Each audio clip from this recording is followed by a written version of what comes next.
how do you guys see, the role of bass in extreme metal, and what's your approach to bass playing in your bands? Because for the most part, extreme metal is very guitar driven music.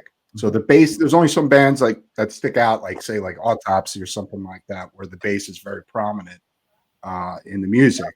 So how do you guys, see the role of bass in what you guys do, and what's your approach to I it? don't consider myself a flashy player personally. I'm not that kind of player. I'm more like supporting cast.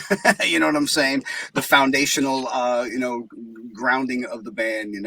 I think for Immolation, it's like you said, it's the guitars that shine. It's all the weirdness and the cool stuff that the guitars are doing. So I consider myself, just like you guys said, the foundational, kind of aspect of the band. Me is Steve and I, and Steve and I have had what, over 20 years together now. So Yeah. yeah, I mean, it's nice when you have that much time with a drummer. Steve's a very unique drummer, and he does so much Hmm. cool stuff that's kind of not, unexpected. So for me, it kind of keeps me on my toes, trying to lock in with him. But it's